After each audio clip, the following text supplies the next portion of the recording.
insane in the LPL, winning over RNG in the finals, ridiculously dominant throughout the regular season. One poor game on the international stage when so many of these young players have never been here.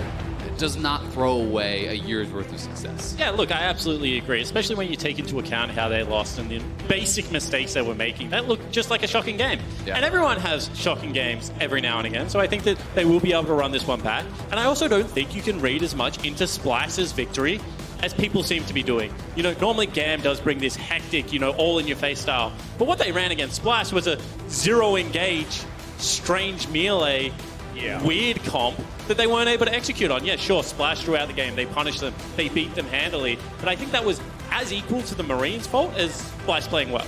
Yeah, it's definitely fair to say, maybe they should have drafted more engage or whatever, but at the same time, we can't fault Splice for their opponent's mistakes, absolutely. Right? And I think Splice, thus far, has kind of checked all the boxes you can ask, and I'm really excited to see how well they can perform here against FunPlus, because if you take down them, then really, Splice could easily be taking top of the table in this group, and I think that is a very exciting prospect for all of the LEC fans. Stop selling my LMS boys J team short, man. There's no way are they the favorites if they win this game. However, they could go too. I do think that they have got a really great draft so far for what they're being put together. I was going to say, guys, there has been a draft that's been happening this entire time. FunPlus Phoenix on our blue side here, as they are going to lock in the Kaiser, and a lot of LPL fans have now clinched just a little bit because we have the shotgun back on forward, and LWX certainly did not look like the greatest performer in their previous game. But can they now about face and fix this one and give LWX a chance to show us exactly what he's capable of? Yeah, and that's what we're going to have to find out. But Doan locking in his rise. This is something he is famous for in the LPL, but it's much more about the side lane play for him. He is a guy who really popularized the Righteous Glory on the rise, going with things like the Rylai's as well, more utility to be in the face of their opponents, chasing them down in the side lane, a little bit of added tankiness there as well. So certainly will be really exciting to see him bringing it out here today. And I said whilst we were talking about, the fact that he is back on the Kaiser, domestically, he was a very good Kaiser player. Once again, I don't want us to be too overreactionary to this pickup, because I think that a lot of LPL fans would actually be like, this is a perfect draft. We've gotten rid of Xayah. We've got Kaiser for ourselves. This is the best AD carry for LWX to play that shotgun playstyle. Yeah, as far as I know, yesterday actually, his first game at Worlds was his first loss. Yeah, on it, right? He was, I believe, 10-0 coming into Worlds on the Kaiser. So certainly, that is his bread and butter. And we'll have to see if he can perform well here today. Well, the respect for Crisp is coming in as the Alistair and the Blitzcrank both banned away. So far, it's been Ming of the Chinese supports that's really liked the Blitzcrank. In fact, in 100% of his games, he's picked that one up as FPX going to be targeting that AD carry position. It's going to be the Jhin and the Ezreal taken away from Kobe as we're going to look towards the fourth pickup. I do want to talk about Splice here just a little bit, because Xerxes, fantastic on the Gragas. Vizicachi, we know, very shallow champion pool, but one of those champions is definitely the Gangplank. They are very happy with what they have at the moment, and Tristana locked in. A lot of flexibility now for Splice. Yeah, it certainly is. And, while you would normally think of Tristana as kind of the solo lane pick, regionally at least, Splice did use it as a bot laner there for Kabe. So I would be interested to see, is it actually going to be a flex pick for them, or will it simply be that bottom lane pick? And Leona, a pretty bold choice, I have to say, into Thresh. I do think if North Scaran is on point, you can play out a lot of the Zenith Blades and deny some of these potential all-ins,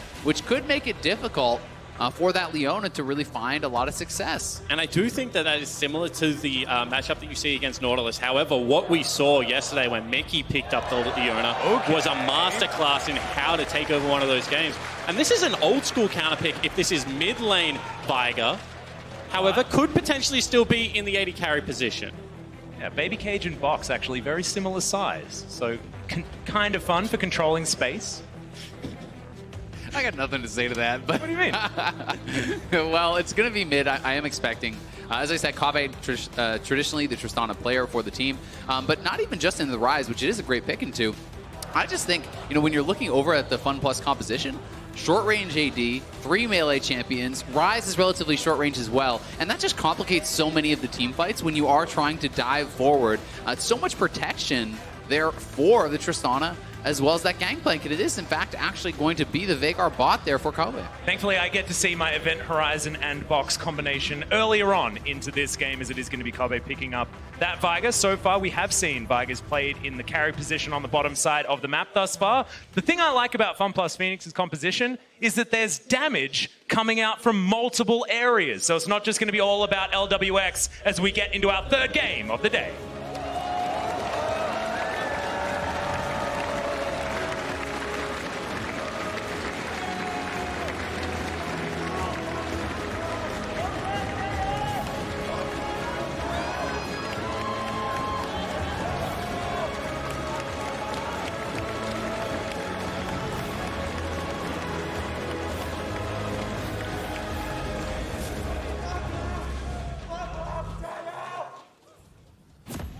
Welcome, ladies and gentlemen, to Summoner's Rift for FPX versus Splice.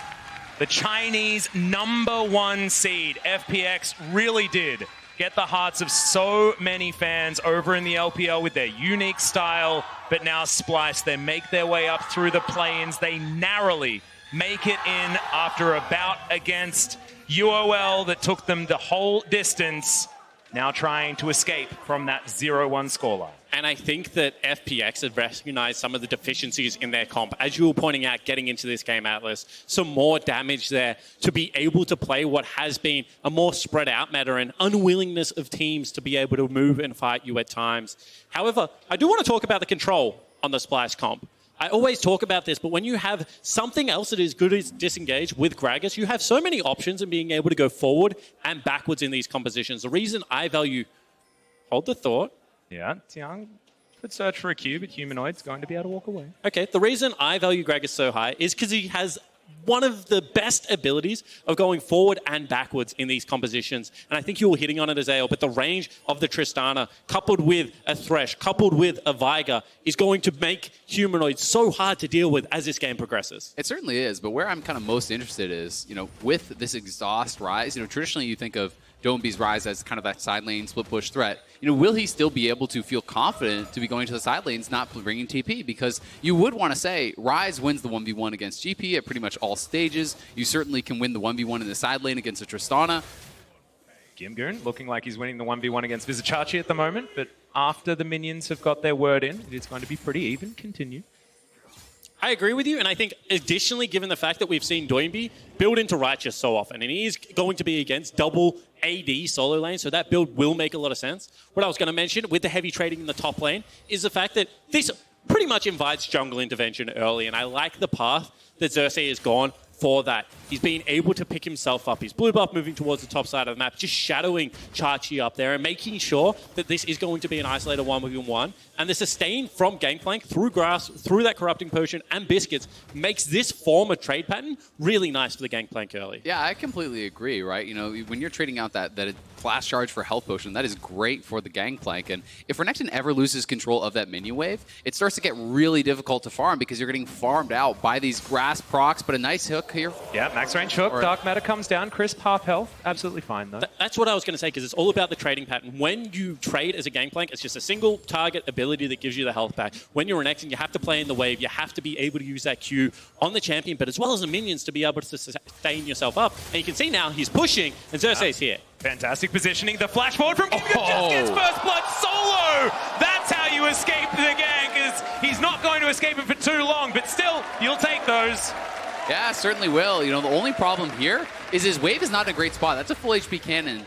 Unfortunately for Vizicachi, that minion does get into the wave there and into the turret. But, Gimgoon now is kind of pressured to actually go back and TP. It is going to be a 2v2 as they meet in the mid lane here. The Sonic Wave is going to connect as Humanoid flashes, but doesn't get far enough. Teleport in now from FPX as they are trying to commit. But Xerxes with the body slam with the flash gets himself towards his top laner and to relative safety. And FPX fans would have big smiles already, that early game proactivity. And we mentioned the fact that, top lane is frozen, but now Humanoid's wave is just destroyed. It's going to be eaten by that turret. Taking another look at this first blood, this is just Gimgoon understanding that he's probably in threat and he needs to trade aggressively if he's going to win out on this. Yeah, I completely agree. Vizicachi, it seemed like he was trying to bait that for the Gragas, but underestimating perhaps the limits of that Renekton. And, had this mid lane scuffle not actually occurred, this pulls Gragas down, which allows, the safety of knowing you can go back to that top lane. But this is just a nice play here from DoMB and Tien, who is, in my opinion, probably the best LPL jungler this year, someone who certainly has not gotten a lot of attention internationally yet. Yeah, absolutely agree with you. And I do want to talk about maybe a damage miscalculation, because we've seen a lot of Conquerors being built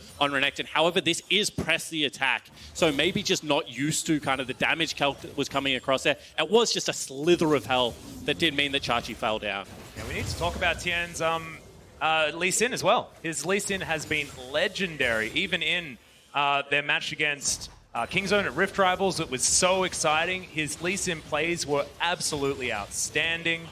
Really exciting to see, and this is exciting as well as Humanoid down towards the bottom side. The man in question is forced underneath this turret. The baby cage is beautiful. The double play back, and they're executed as Splice a gorgeous turret dive. They're not even done yet now as Crisp underneath here, and he's just getting baited around, all too easily taken down as Splice with 4 members. Very comfortable under the turret. Turn off the nameplates and tell me which team is which, because that is an FPX play. The 4-man bot dive was their bread and butter throughout the LPL all year long, and Splice making it happen. That was beautiful use of that box from the Veigar. Yeah, DoMB now heading top lane. However, I do want to say that that's another clanger from LWX. He flashed into the body slam. Hold the thought, however. Yeah, looking for a dive here. The teleport going to come in from Splice to try and defend their top laner. Vizichachi still looking for it as DoMB. Turret shot is going to follow him. Does have that AoE damage, of course, when you do get that spell flux down, but isn't going to get baited in. Just trying to clear out some minions, and Splice do ease the tension as we have a look at the replay of the bot lane dive. So you already know this is happening because you have the Predator, and LWX flashing over the baby cage is so much damage guaranteed now by the Gragas. I've got to say, though, that's damned if you do, damned if you don't, because he flashed the hook, and if you get hit by that hook, I think you are doomed no matter what. So then save the summoner spell so you can lane for the next 5 minutes, because right now that is now the most repeatable play in League of Legends. You've got Flash available on Norsca, and you have it available on Kobe. They can guarantee both forms of CC now, and LWX, he's in big trouble. Yep, possible Flash cages available now for Kobe if he wants them. We'll be checking in with that bottom lane relatively soon as DoMB makes his way back mid. The phase rush online on this rise, able to catch up with people during this mid-game. We'll see whether FPX is going to be able to get that one done as Tien makes his way towards the top side. Vizichachi ults the wave. He now can't use it as Tien just completely throws the Q away. And that's going to allow Vizichachi to survive as Crisp now just hanging around in the cage is going to survive. Thankfully, the duration of the Eclipse going to be helpful as Norscarin searching for a Q, but not even going to look for it. Does have the flay there onto LWX, but can't get any damage. I mean, that was just a terrible Q from Tien, honestly. There's no flash on Vizichachi. You know that there's not there. So, yes, he's going to be able to pop his orange when he does get stunned up. Slight delay there, and that's really what you're looking for, even just leading him by a bit to, at the very least, force him to turn back into the Renekton. And once again, I would love to draw everyone's attention down into the bottom side of the jungle, because this is Humanoid once again getting priority, pushing in to the bottom portion of the map, and that means the structure is coming under fire. Yeah, DoMB going to jump all the way in. It's Humanoid, in fact, as DoMB is going to get shot up. The explosive charge is going to go off and not going to find too much, but they do get the exhaust out from Humanoid. If you're an FPX fan, this is a very concerning game. I mean, Splice are just dominating. This sort of a lead this early on with the composition that they have, the Veigar, the Gangplank, as well as the Tristana, all scale incredibly well. Splice is dominating the map 8 minutes in. And it's in the bottom side. This is an area that we expect FPX to just have an outright advantage. We talk about Kobe, we talk about his consistency, his ability to team fight, but we don't normally talk about the fact that he's going to take 3 plates in 8 minutes on Veigar. So, I mean, this is just a complete turnaround performance from what we've been seeing from this team. And it also looks like a little bit of a mental explosion on LWX's side. You can see second lowest gold in the entire game. Hasn't really found himself after a disappointing first game. You mentioned Isaac, he's very comfortable on this pick, but hasn't been able to transition it to the world stage. Is now FPX setting themselves up for a dive on the top side of the map. Vizichachi knows exactly what's going on. The kickback, that Q's going to land as DoMB should be able to grab the kill, but it's Gimgoon delivered it on the Renekton. And why is everyone burning Flash when they're dead? That's another summoner spell where there is no way Chachi is living. They all have Flash to be able to follow up and chase him down after the fact. I think that these weak side plays have just been very lackluster so far from these teams. Yeah, certainly the case, and he is going to go down. It is going to be FPX taking some plates up here on the top side, but definitely not all bad for Splices. They take the Dragon. They will get first turret here still. Xerxes able to take away some of the jungle camps here on that bottom side. So They've Splice. got so many plates, guys. All the plates going to be taken on the bottom side as Splice do manage to take that first turret, and Humanoid's been getting a hell of a lot of work done in that mid lane. Only 2 plates remain over there as well. The top side, they've still got 5.5 minutes in order to get there, as FPX will be able to take down their first turret of the game.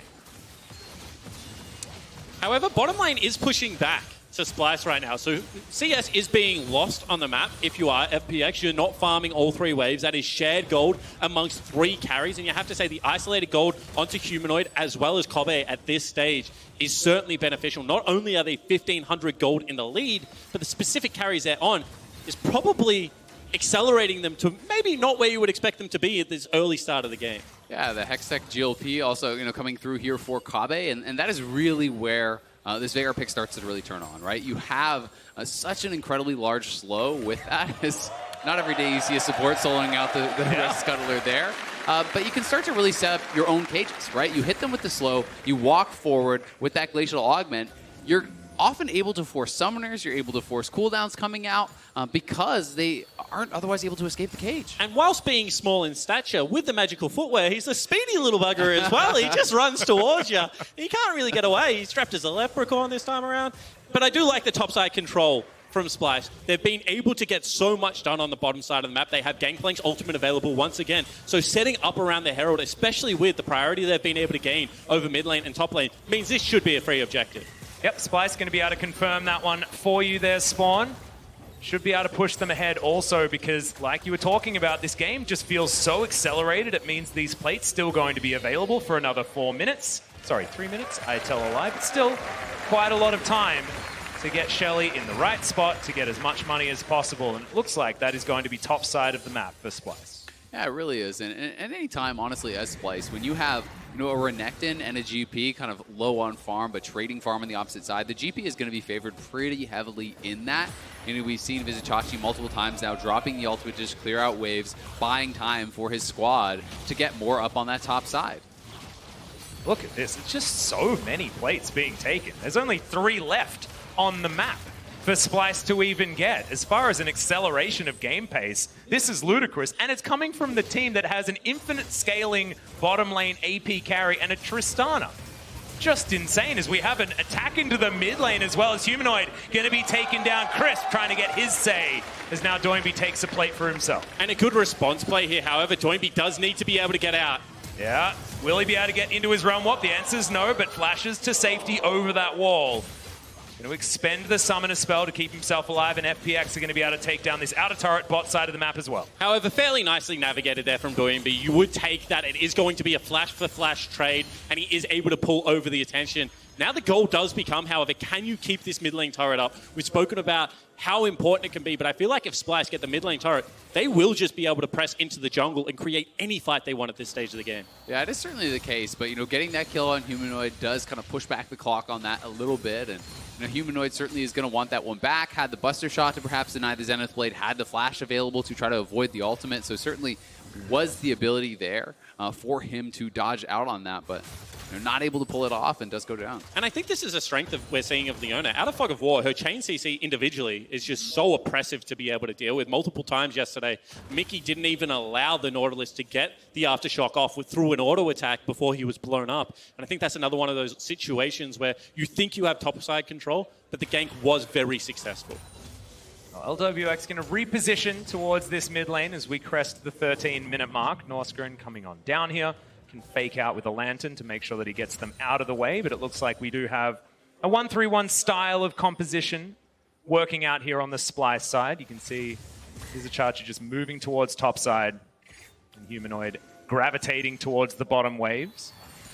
Yeah, and while I think, Splicer are happy to sit in the side lanes for now, eventually this team comp is going to want to group up, right? That is where they are most successful. GP can hold waves, but they are not going to win this game, through side lane pressure, whereas I think there's going to be more pressure on Doinby to be getting things done with that, but because he's not playing teleport, it becomes incredibly risky, right? You see Doinby showing up on the top side as the dragon spawns. Well, guess what? That Splice is for free. They know that there's no chance of a contest. So, especially once you get past that 20-minute mark, without teleport, you're often in pro play just forced to stick with your team. However, he is going to be able to generate a lot of kill threat for himself, and I think that's how he has to play the game. He's the one member on his lineup that isn't set significantly behind, is equal with his counterpart, and needs to be able to have a classic Doinby game of being able to facilitate plays through very fast rotations and creative use of that Rise ultimate, because I agree, it doesn't go as far, but at this stage you can see topside control, maybe a play onto Viger, something like that is still available. Yep, and Doinby going to be able to steal away the red buff pretty comfortably as well. So he's going to get over that wall, get himself out of any trouble, and in fact, he wasn't in any trouble to begin with. See whether this Rise is going to be exactly that carry that you were talking about already with the Seraph's Embrace transformation complete. See what the next item is going to be. It will be a very late Rod of Ages if it is indeed going to be one, as the Zenith Blade actually blocked by the Event Horizon. As FPX hold onto that turret, but someone's got to breathe on it on Splice's side to take that one down. And maybe the first time ever that you've been like, thank goodness for Event Horizon as Leona, because otherwise he was zooming into the enemy team there. Definitely would have fallen down, I feel. You can see they really want this turret. Well, there's the Solar Flare. Does get the stun there onto Xerxes, but once again, another Event Horizon's going to be working out as Tien's going to take that one. The box now comes in. The zone controls there as LWX once again presses the R button quite early, but this time it's going to work out. The shutdown, but the Event Horizon's there. The barrel is stunning right into the waiting arms of Splice, and they even it all out. And you can see just how strong that zone control is for Splice. Not only the Event Horizon, but the Glacial Augment, and now Doinby locked in here as well. Kabe playing it out very, very well on this mage bot. And that was a genuine 4v5. Gangplank didn't even rotate into the fight, just dropped the ultimate, created another zone, and now is continuing to farm up. You can see that he's 22 CS above his counterpart. And as we take another look at this is just why you cannot come from one direction versus this team, because the amount of zone control available for the Viger and the inability to dash through it, not to mention the Flay, the Gangplank ultimate, the box. There's just so many tools to successfully disengage. I mean, even the slow. Look at LWX trying to disengage away from that while slowed up by the Glacial Augment. He can barely move. And then the cage comes back up again. A nice ult in. And the shutdown going over to Kabe, who is very, very rich at this point in the game. You know, richest member sitting at 7,700 gold ahead, 2,500 up on LWX. Glad we got to see it tick over to 7777 as well. That was very, very cool. But Noskaran also played that last fight about as optimally as you possibly could as the one person on the team that died, right? He managed to buy so much time, so much space, waited for that Event Horizon cooldown, and delivered the top laner over to Splice. Really beautiful stuff from a man that has had a bit of criticism recently. Yeah, I certainly agree with you. And I think that on the one, hold the thought. Possible fight going to come in here as the face check from Humanoid. Not quite enough damage for the 100% from Tien, but he is going to get that safeguard. Buster shot, but trades! Lands that Q! That was a beautiful one! And the FPX jungler's going to get it. Doinby also picks up an assist, but that was all Tien as we do get the root, but the rest of Splice are going to come in. Doinby trying to be that one-man army. The box is down, the Event Horizon in, the space trying to be controlled, but Doinby doesn't care. Now Tien finds Vizichachi as Crisp is going to get on top as well. Doinby's distracted, looking for the pirate, but takes the lantern, and the Void Seeker is going to be blocked by the minion wave. Splice narrowly avoid disaster. Yeah, Doinby flexing those muscles, showing off the righteous glory here for the first time, catching up to Humanoid, taking him down, and then just straight up fighting his way out of what looked like it was going to be a great TP flank from Vizichachi. And because of the way Ryze's kits work, you know, the repetitive shields, the fact that you have so much mana for the Saros, he is so deceptively tanky at this stage of the game with the Mercury treads, with that Righteous Glory. You can see they did not want to prioritize him, but he just 1v3s the back end of the fight, is able to create so much distance for everyone else to be able to turn on Chachi. Yeah, and this is the Doinby build at work as we have a look at the face check one more time. Tien playing this about as perfectly as you can. Yeah, certainly did. However, I'm not sure I agree with kicking him towards a wall when you have a ward available. But from this point, actually, we're not going to see the rest of it. It was all about Doinby being able to turn around with that machine gun Ryze. Well, now Splice going to try and reset this map. You can see they have about 1,000 gold lead, which is approximately nothing, ladies and gentlemen. See whether FPX can pull things back. It is 3 turrets to 2. So as far as control of the map, Splice are going to be ahead. However, whilst we've been talking about the fact that Splice have this this team-wide lead, Doinby as an individual is now 50 CS up over his counterpoint. Whilst he can't join every fight, majority of action has been around him so far, and I expect him to continue to play that top side of the map and control the area. I definitely do, and I think that's why it's going to be up to Splice to fight away from Doinby, right? You attack the other side of the map, knowing he doesn't have the teleport. Park Gangplank, allow him to drop ultimates defensively, allow him to just be the one to wave clear, and try to stay away from that rise, because if he's not in the fight, Splice are massively ahead. Well, Splice are going to move on to this Mountain Drake as well, flexing like you say. Their advantage is Tien's going to land a Q, but he's going to get hit by the hook, just destroyed where he stands. The rest of Splice able to get out of there, but do they even want to as they're winning this fight? Solar Flare is decent, but Humanoid says goodbye, Leona! And Kim Goon has to run the hell out of the way. Humanoid says no as he flashes after him. The exhaust is going to come in. And now the Crocodile gets into Fog of War, but he's not going to save himself from the Death Chamber. Xerxes, cool guys don't look at explosions as he turns him into a handbag. And once again, it is the zone control of the Splice comp reigning supreme. You can see the layering of CC, the inability to get in onto that backline, and the superior range of Tristana, just unstoppable in these fights. Yeah, it was what looked like a clever engage there from FPX as they sent Crisp into the backline, utilizing Doinby's ultimate, but Tien on the other side, you know, it's supposed to be this pincer move, right? Where Crisp is coming in from the back, but Tien gets hooked up and just absolutely exploded before he can do much of anything. LWX is slowed by the Glacial Augment on the outside of the fight and really just cannot get there to dish out the damage. Both Doinby and LWX were limping towards the members of Splice. But you can see the power of New Riser's kit and the ability to teamfight on this champion. Previously, it would have taken 2 iterations of that Q to spread the flux. It was forcing multiple flashes away from the zone of the teamfight, because otherwise Doinby's damage would have been so much higher. Well, we'll see whether Doinby can get it back, because 1,000 damage isn't going to do it. This might, as Visicharge takes a bit there, as Tien's going to find Xerxes, but has to safeguard to get himself over the wall. Baron now on the minds of Splice as they're 2,000 gold in the lead, and they have a hell of a lot of damage. However, you do now have a small window where you have teleport advantage, and it is actually going to be the Renekton able to put out a lot of side lane pressure. So I'm interested to see how Splice respond to that. Right now, it looks like a push down mid lane. Yep, and now Kobe with the Spooky Ghosts. He's got the Super Soaker. He has his timepiece as well. He's got all the activatable items that you want as this Glacial Augment Viger. It's so difficult to close the distance on this guy. Also so hard to sneak up on him because of those ghosts that rocket out. Yeah, it certainly is. And it feels like for now, you know, FPX are the ones kind of feeling the pressure to be engaging. And anytime you're going to be engaging, it just makes the Vigorous job so easy. You know, utilizing that box defensively is much easier than it is to kind of find the offensive picks, even though you can still do it with that Glacial Augment. And Splice is just pulling further and further ahead. Now over 3,000 gold up. They have 3 dragons to nothing, and they are working towards, you know, this kind of late game stage. And they've taken everything they want for now. I mean, soon the responsibility will pass to Humanoid. And Humanoid is so much of a reason why I feel like Splice have such a terrific early game. Hold the thought, are they going to go for this one? They have cheated members over. However, it does look like Recall is going to complete here. And so if Humanoid does get one more item, he gets that rapid fire cannon, all of a sudden, sieging becomes a breeze on this composition. You just set Humanoid up as your turret, you defend him with your multiple boxes, as you were saying before the game, and no one can engage on him.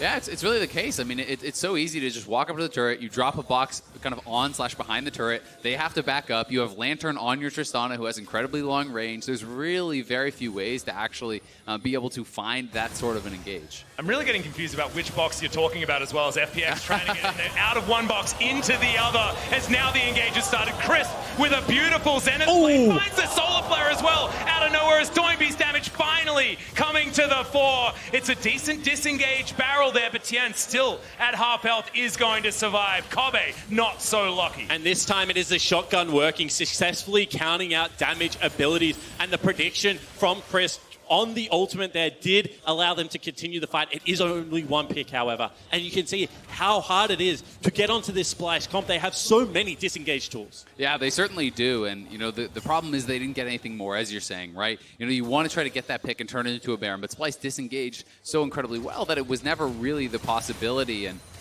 every moment that passes, it is Humanoid getting closer and closer to those additional items. Well, Kobe is going to respawn, teleports to the mid lane, and now 5 members of Splice once again are going to be grouped up. and FPX are going to back away. And now because there wasn't a tempo reset that came out from Tian as a jungler, Splice feel like they actually have the superior health numbers and can set up for this Baron. It's going to be an approach from the jungle. This is exactly how Splice wants to play the fights. Yeah, it's already down to half health. No killer instinct available as Splice continue to have control of these fights. Event Horizon now on cooldown. FPX with an opportunity, but they're not going to go for it. The Baron going to reset, and Splice going to back away for now.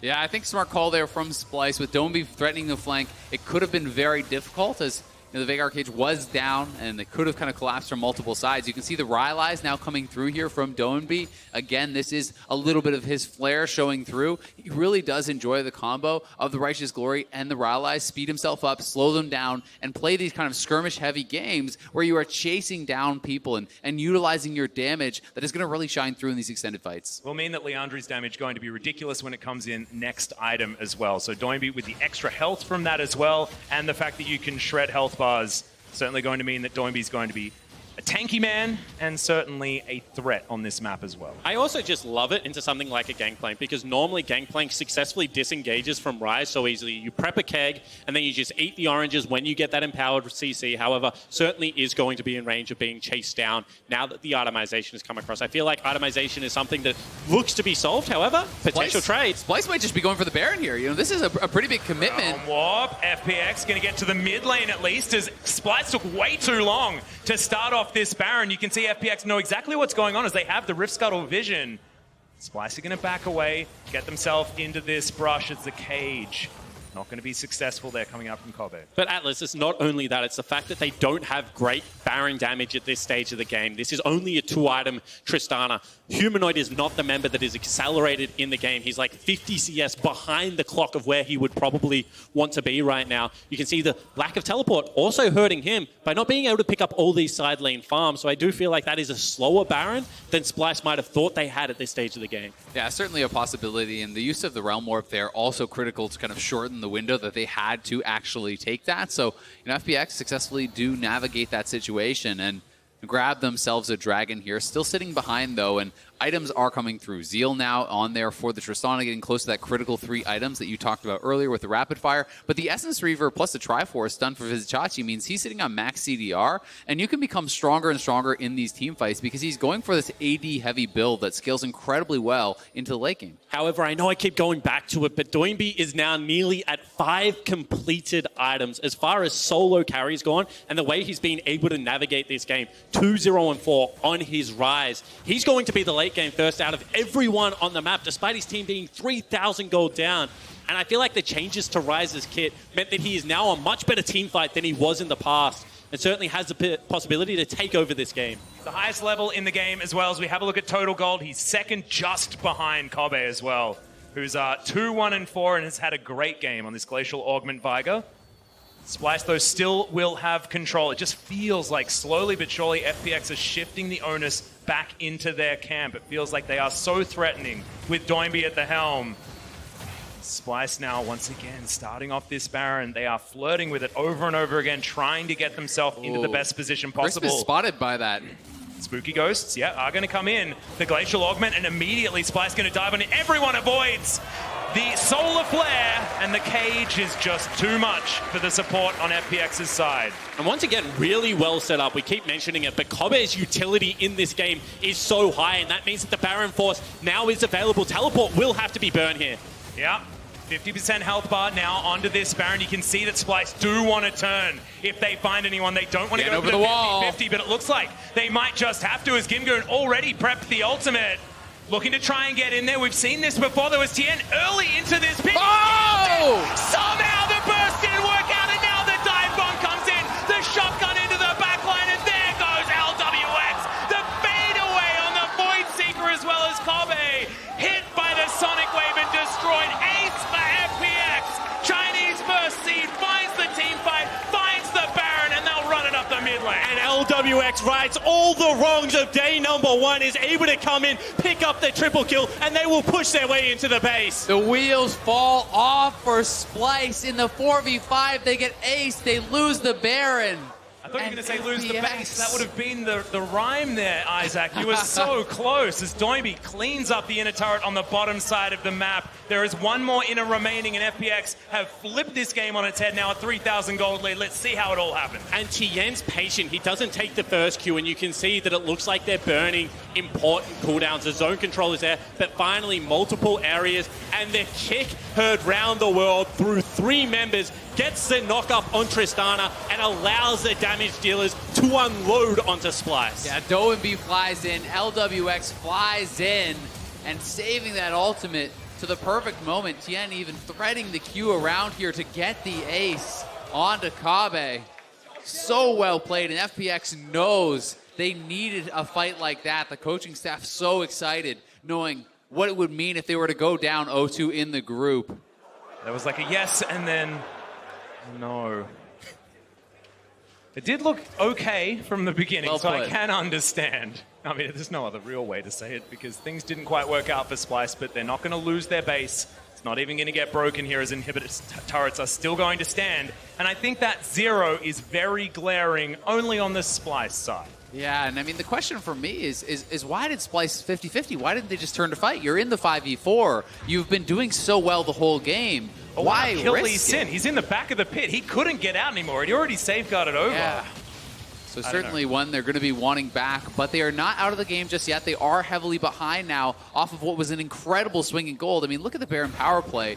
That is absurd. 7,600 gold already, and it's going to get bigger. This is one of the biggest ones I've ever seen. And whilst they're not out of the game, their job becomes so much more difficult because that's a level 18 rise that is at 5.5 items. And Viger is so much easier to play when you have an area of the map to set up around. Now it's going to be Doinby's real house. Rotate them around. You can see they're playing 3 lanes right now, even getting Renekton down bottom, despite the fact that no teleport is available. So as long as they don't get caught right now, it's going to be very easy to break into this base. Yeah, and some of these defensive items just make it a more difficult job for Kave as well to find that big cage. QSS there for LWX. You see the Banshees fail as well for Doinby, so that's going to have to be poked off. And, you know, LWX has more of an ability to fly into that back line, knowing if he does even get caged up, he's going to have the QSS to remove that. And while you can put out incredible damage on the Vigar, you can also die almost instantaneously to either of these carries.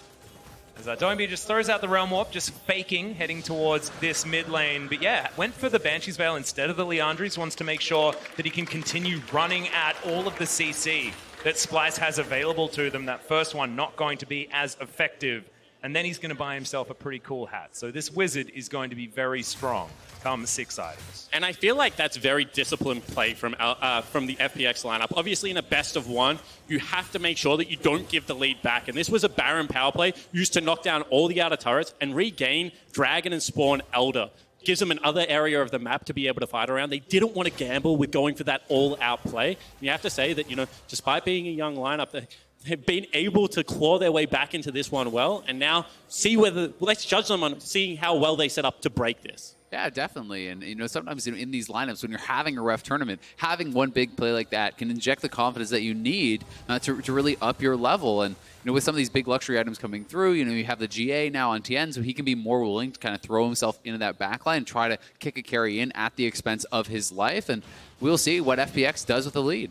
And you can see, like, at the top of your screen, you see the 0-1 for FPX and the 1-0 for Splice. And you might be thinking, well, FPX should be the weaker team. That is not how we should be looking at this match. Because FPX are coming in as China's first seed. They had an amazing season. And yes, they have a unique play style. Yes, they play around some really weird stuff that Doinby likes to throw out, some dark technology, if you will, but they have done it with aplomb for most of the year, and they deserve the respect and are finally showing us here in their second game at World. And that's why it was never going to really be LWX's performance that sealed the deal for me on this team. It was going to be whether Doinby can have the standout performances that he needs. LWX is just a cleanup crew. He's a janitor that takes care of business after everyone else has thrown the party. And that's what we saw in the last team fight. Tien starting it off, Doinby with the big burst damage, and then it's just about the Kaiser being able to take down the low health members. Yeah, he clicks on heads pretty well, does LWX. Pretty good at being that farmer for the last remaining kills, and it's all about Doinby and how he can pair with his jungler. Because you're right, Tien is a fantastic player and has shown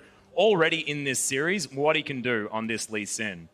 And I think we can now expect FPX to start looking to get aggressive. Full Banshee's Veil bought up by LWX. The death cap completed there for Doembi. So, this is about as strong as they are going to get at this point of the game. And Tien now looking for a flank here. That Realm Warp, it's going to be straight into the baby cage, but Humanoid all by himself and destroyed. Doembi picks up that kill comfortably as Tien not going to be afflicted by the Lee Syndrome, just leaves the Sonic Wave there. They'll take their pick on the Tristana, and now Splice 4 versus 5. They get the hook onto Tien. Is the combo going to be enough? He has a GA and doesn't even need it as Xerxes has to go into his Zonya's Crisp right into the middle of the fight, but LWX is free hitting, able to get the damage down. Double kill already. Doembi only missing a bit of his health bar, and Gimgoon is a one-man wrecking crew. FPX dominate the fight. The hook lands, but that is not one you wanted to follow. And that is a huge fight for them. You can see LWX immediately running mid lane to try to push up this minion wave. We'll see how much they want to go for.